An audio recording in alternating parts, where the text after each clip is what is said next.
subscribers, and there are 5 habits that are actually keeping them from reaching their first milestone on YouTube, which is the 1,000 subscribers.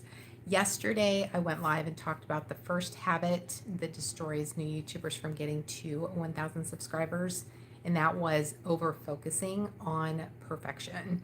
And I talked through different details and how I struggled with that as well when I first got started, and even throughout my entire YouTube journey, how I struggled with perfectionism. And I also talked about yesterday how to overcome that, so I didn't just leave you hanging. Today, what I'm doing is, and I'm looking at my notes instead of having my notebook. You can probably see my screen in my glasses.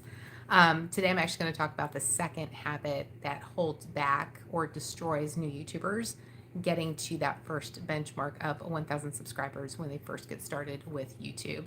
And actually, right now is one of the easiest times to get started with YouTube because why not, right? But also the algorithms favoring new channels and smaller channels and helping them get more visibility, grow faster, and all of those things. But of course, you have to create the content. So today, what I'm going to talk about is the fact that associating it with your channel and getting started, a lot of times YouTubers will start and have different habits or different practices when they first get started. I've talked to a few people recently who had said that they were using their YouTube channel as a place to basically just hold videos. So there was no strategy, they were just uploading videos randomly, which I will confess I did that at one point as well back in, I think it was 2019. 2018-2019 timeframe when I challenged myself to go live on LinkedIn 30 days in a row. And so I did that on LinkedIn, but then I had all these videos that I'd created on my phone and uploaded to LinkedIn. And then I'm like, what am I going to do with these videos? Like, I want to hold on to them. And the reason why I wanted to hold on to them is just to show the progress that I made over time with my video journey. And so I was like, all right, well, I'll just put them on YouTube. Why not? There was no strategy. In fact, out of all 30 videos, I think I went through, hey, Megan, thanks for being here. Out of those videos that I had uploaded, hey, Lily, thanks for being here, you guys. Uploading those videos, I had zero strategy. So I was just uploading them. In fact, in a day, I think I uploaded like 5 because I was just like, let me just upload these videos. And that's obviously not something that you want to do. In fact, just doing one video a week is going to be ideal. But today, what I wanted to talk about is uploading your videos and establishing almost like a niche for your channel. A lot of times new YouTubers will start uploading videos and they will just not really have a niche defined. They're not real sure what they want to do yet.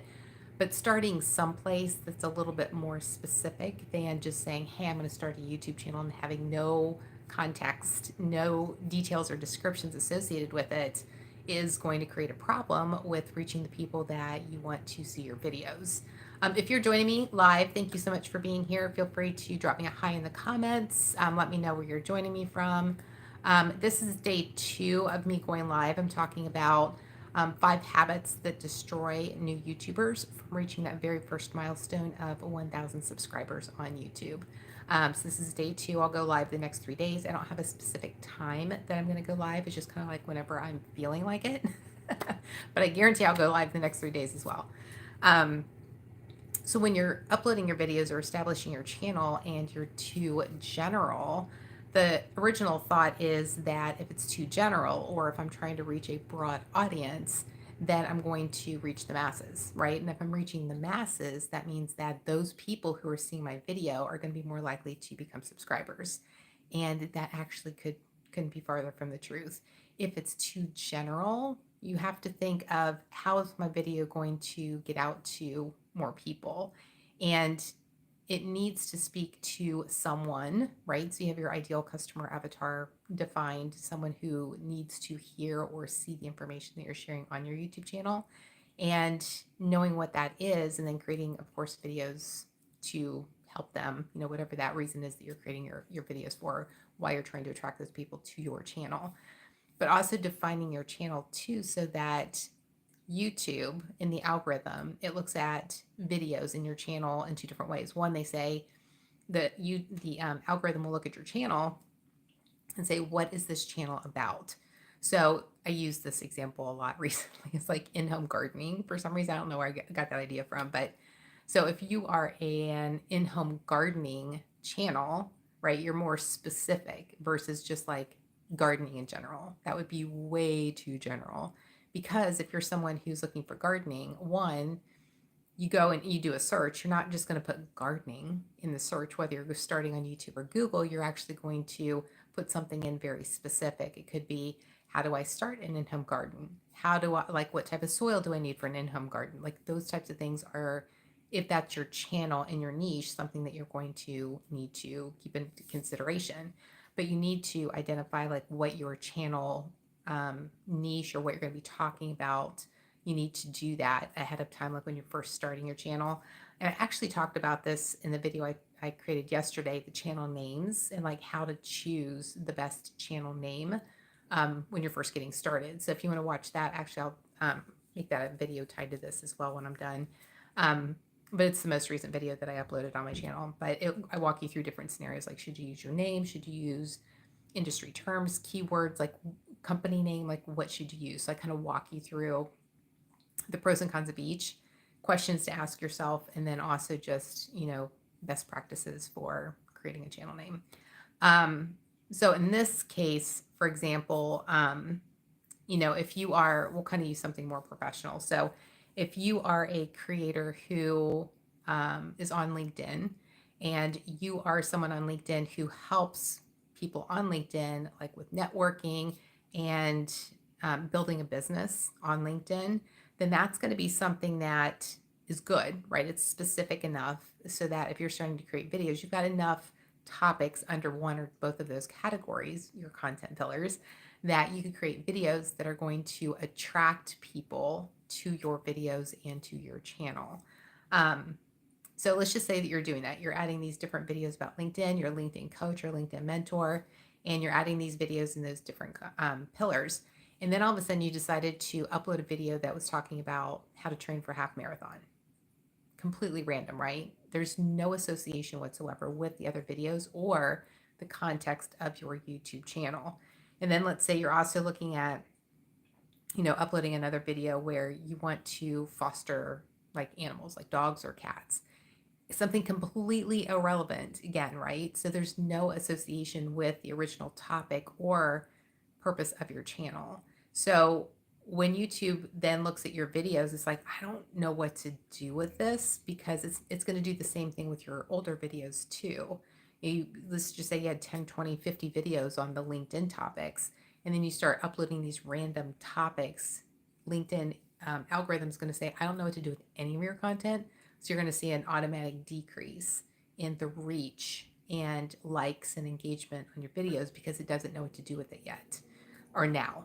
So when you're creating your channel and you're looking at, the different types of information that you should be posting, you just want to make sure that it's not going to be confusing to people who are watching either that first video, if they go to your channel and they look at your about section, if they look at your banner, like all of that needs to, work together, right? It needs to be synergistic. It needs to be self-explanatory. Someone should not be watching a video and then go to your YouTube channel, look at your banner, look at your about section or any of your other videos and say, I don't know what this person is talking about. Like, I don't know what their channel's about.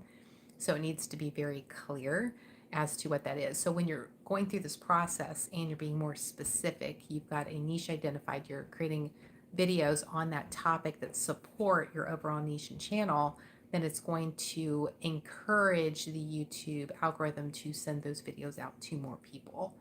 Okay, so do you see how, like, when things are related, that it makes sense to send it out? But if you start to like create confusion, then it's just going to be like, it's kind of going to put the halt or the brakes on the content that you're actually creating.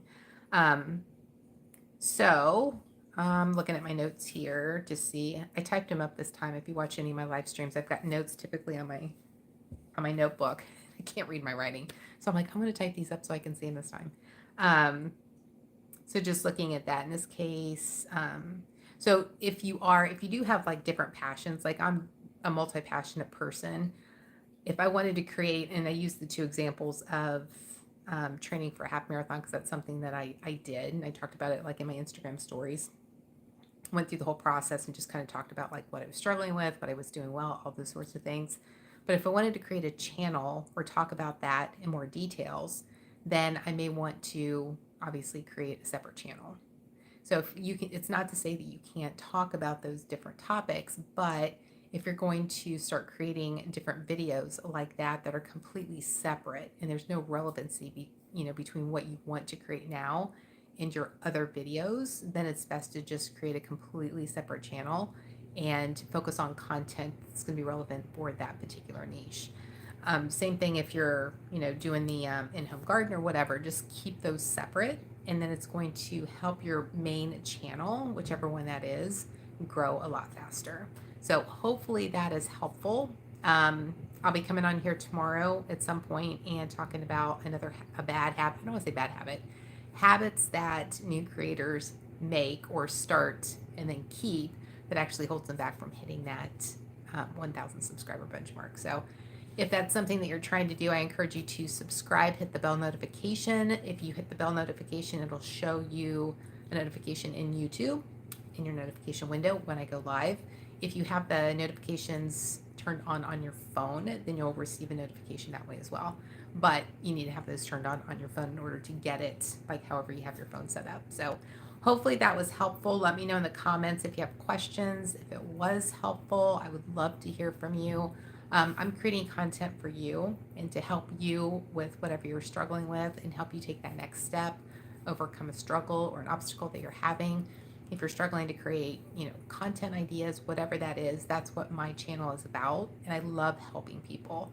So if you go and look at any of my videos, you'll notice that I will walk you through in detail, like how to do different things, give you the resources, give you everything that you need to help you take that next step and overcome whatever it is that you're trying to overcome or whatever you're trying to accomplish. So I encourage you to go watch some of my other videos. I do have a 3-day challenge coming up for people who want to get started with YouTube. I'll have that link in the description as well. That is actually this coming week on Wednesday, Thursday, and Friday, which is January 22nd, 23rd, and 24th. So if you're interested in that, I encourage you to join me in that event. They're always highly valuable. And it's a challenge because I do give homework, but the homework is something that's going to help you take that next step in your journey. Again, I'm all about helping you take that next step. So that's what this is about. I challenge you to take that next step and then give you everything that you need in order to make it happen. So hopefully I'll see you there. But thank you so much for joining me. And hopefully I will see you I don't want to say same time, same place tomorrow. Have a good day.